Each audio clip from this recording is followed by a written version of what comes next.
સીતારામને જય શ્રી કૃષ્ણ બધાને. કેમ છો? મજામાં?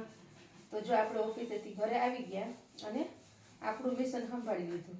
જો આવીને પહેલાં દૂધ ગરમ મૂક્યું, પછી વાસણ ગોઠવી દીધા અને હવે અડધી રસોઈ બની ગઈ હતી અને રોટલી રોટલા બનાવવાના બાકી છે. તો આપણે આવીને રોટલી પણ માંડી દીધી છે. જો કારણ કે પપ્પાને જમવા બેસવાનું હોય એટલે રોટલી માંડી છે.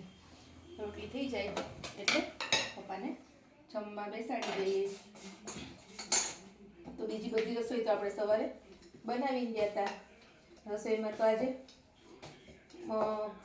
દાળ ભાત શાક બનાવ્યા છે. તો જો ફ્લાવર બટેટાનું શાક બનાવ્યું છે મસ્ત મજાનું.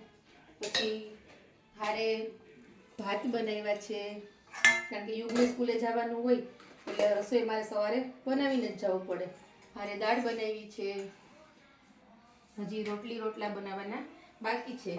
તો રોટલી રોટલા બનાવું છું અને રોટલી રોટલા બની જાય પછી આપણે જમવા બેસવાનું છે અને જમીને પાછું 3 વાગે તો ઓફિસે પહોંચવાનું છે. તો જલ્દી જલ્દી રસોઈ બનાવી લઈએ અને જમી લઈએ. હજી જો પાપડ શેકવાના બાકી છે તો પાપડ શેકવાના બાકી છે એટલે પાપડ શેકી અને જમવા બેસી જાઉં અને જલ્દી કામ પતાવીને ઓફિસે જઈશું. તો વિડીયો કેવો લાગ્યો એ કોમેન્ટ કરજો, શેર કરજો, મારા પેજને ફોલો કરજો અને યુટ્યુબમાં પણ આપણી ચેનલ છે તો ત્યાં જઈને સબસ્ક્રાઈબ કરજો. તો હવે પછી મળશું આના પછીના વિડીયોમાં. ત્યાં સુધી આવજો. બાય.